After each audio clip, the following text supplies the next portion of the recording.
How long would it take someone to deplete themselves of glycogen enough to kind of start? It's hard to know because you're never going to go zero carb, and even if you go zero carb, you're not going zero carb because most of the protein we eat gets used as a carb eventually. It gets converted to that.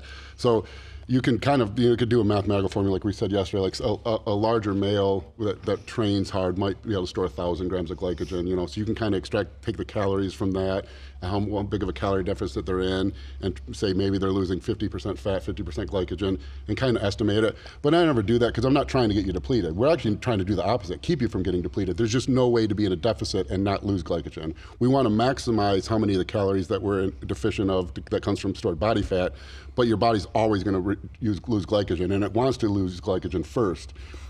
So you're actually not trying to get depleted, but by week 4 or 6, there's no way to avoid. You're going to be depleted. Will you do the high carb days to try to bring you back to life? But you're going to spend much of your time depleted by that point. I circle back to the carbohydrates and protein being, protein sparing, because when I talk to people about protein intake and stuff like that, I'll ask them, what's your carbs? And 500-600 grams. Okay, then you only need like 15 grams. So expand on that a little bit. So you can explain it better than what I do. Well, you can just do we did the math yesterday. You can do the math. So, we know what a pound is. It's like roughly 500 grams. So you could say, that's it. I start every sentence with so, and the way I realize is my 6-year-old comes up and she says anything. She goes, so, and then starts, and I thought, like, where's she getting that from? And I write it. Yeah, do you? So it turns out I realized. I'll start sentences with it. Yeah. Comma. Yep. And I now that I notice it, I start every sentence with so. So anyways, if you take that out and you say, I want to gain 20 pounds of muscle in a year, and you break that 20 pounds, put it into grams, or that 10,000 grams, and you divide that by 365, and doing this quickly in my head, so I might be off. Yeah. It's like 25 grams a day. That's it. So to gain 20 pounds of muscle a year, it is like 25 or 30 grams of protein per day. That's like a gram per hour. That's it. So any more than that, that protein is not getting turned to muscle. At best, you're turning 1 gram of protein per hour to muscle. So if you eat 50 grams every 3 hours, what happens to the rest of that? It's not turning to muscle, and you think, screw that, I'm turning it to muscle. Well, calculate it out. Do 500 grams is a pound. If you're eating 500 grams of protein a day and gaining less than 365 pounds of muscle a year, you're not using, no one ever does the numbers on it. So that's really all it is. So what happens to the rest of it? Well, gluconeogenesis, which is just, a descriptive term. Glucose, new, genesis, create. So you're creating glucose from the protein you eat. And most of the protein we eat goes through that. So that's why when you ask how many carbs we're eating, why? Because the carbs, if there's carbs available, it's more likely that protein is not going to go through that, and there's it's more likely that that 1 gram is going to be able to be converted to muscle. Yes. And even more so, carbs.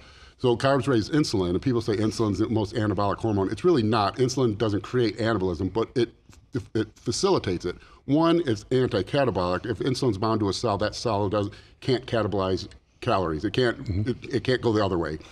But more than that, when insulin's bound to a receptor on a cell, it kind of opens up a gate, like a floodgate, where it drives more amino acids. The amino acid uptake increases into that cell.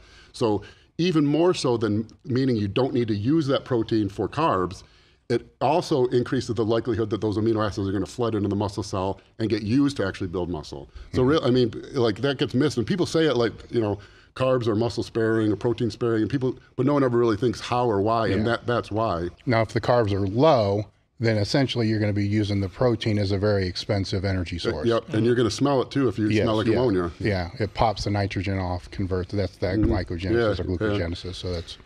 Now, one of the things that we talked about as well is that just sounds to me like you're just trying to create the environment where your body is making the choice to kind of go this direction, right? So every day you're just trying to do whatever it needs to do to make that body the state. It's almost like fertilize the ground for this growth to happen, right? The same thing with training, right? Like we were talking about how to like go on every set to failure, going crazy all the time in the gym, and then it's like what you're really trying to do is just cross that threshold into, okay, now your body's doing this process, and now you get the fuck out, right? Okay. Well, exactly. I mean, and what you're saying there is I'm going to jump in here and kind of hijack it for a minute. But what you're saying here is what we're saying is nutrition is important, right? I mean, if you really want to make it simplified. But what people I don't think understand, if they're always overweight, just heavy or whatever it is, they're eating so much shit, right? That within the shit, they're covering their bases with the protein and everything else. So they can sit there and say, powerlifters, for example, strongman, oh, it's not that important. I've never worried about it. Well, you're eating 4,000 calories. You're covering these bases with the crap that you have. Strip that away and get close to a calorie maintenance or a calorie deficit. And now you don't have those extra padded calories. So now it becomes way more important on what your nutritional density is. Right? But it's still important, you know, even for the super heavyweight powerlifter, it's still important. Maybe not all of it, right? But they got to cover those minimum bases of the carbohydrate, the fats, and the protein. You can think of like filling up a cup of water. If you put a cup of water out in the rain, it'll eventually get filled up. But the rain's dumping 1 million pounds of water on this, you know, in the city. So if you have 1 million pounds of water, yeah, we can fill that cup up with not worrying about anything. But if you only have 6 ounces of water and you need to fill that cup up, you need to make sure it's pouring right into the cup. That's perfect. Yeah, so that, like the lower weight classes, it's really, and as a general rule, training and nutrition you really need to define what I'm doing it for. I always say training is for performance primarily. And I'll use an example of Daniel Cormier in the UFC, former UFC heavyweight champion and light heavyweight champion, and Tyson Fury, boxing champion.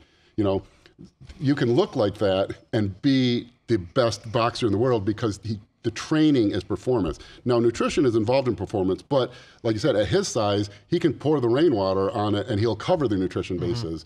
But it's how you look is nutrition. You know, the training obviously is involved, but that's why you can get a Tyson Fury as a heavyweight champion. You're not going to get a Tyson Fury as a middleweight champion, though, because at that point, there's no room for that extra body fat. There's no room to pour the rain. Now, for all the trolls, we do understand there are food allergies and there's other things that can impact this. We're talking very broad here, so. I think it's always really interesting, too. You get these guys that think that if they really want to get big or put on size, like the powerlifter or strongman that's going through a hypertrophy phase, right? They think they need to eat so much. When, like, Justin, what's the actual scientific, like if you had to put a number on the grams of muscle gain? Well, we did 20, so we want to gain 20 pounds of muscle a year. We said that was like 25 grams Which per is, day. for most people, like very aggressive, yeah? Like, a little bit. Well, let's think about it. Yeah, that means if you train for 10 years, you gain 200 pounds of muscle. You know, and there's not many people walking around at 420 pounds shredded. So no one even gains that fast. But if theoretically someone could gain that fast long term, so this is like, even this is out of what's going to happen. Well, 25 grams of protein is 100 calories.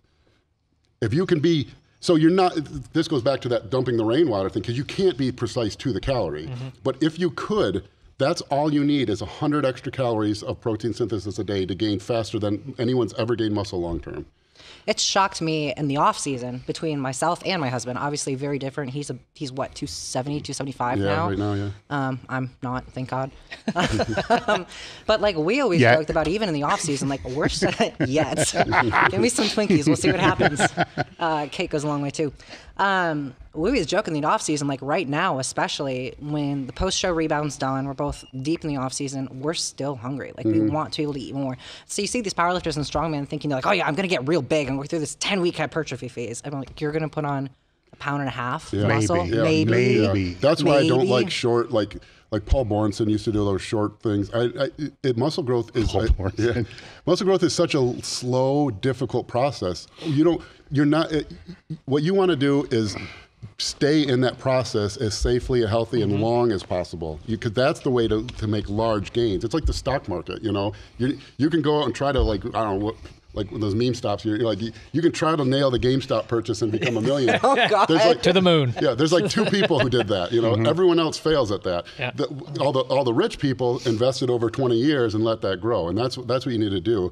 And so like and so people listening to this, especially clients of mine, are like, what's he talking about? Not eat a lot. I eat some, because I do push a lot of food, and that's for kind of a separate reason. Because we can't be that precise, that 100-calorie super precision. So what's the best way around it? And I always say, adding muscle is a 2-step process. If you want to just break it down to what can't not work, there's 2 steps. 1, teach the body to eat more and more good, clean food without getting fat. So we're constantly trying to find what your limit is of calories of good food, clean food that we can eat without getting fat. And we're always looking to increase it. And then step 2 is in the gym, get stronger in a bodybuilding rep range. Now there's more involved, there's sarcoplasmic growth, there's pump, but we can't, we just want to simplify what can we guarantee is going to keep us moving in the right direction.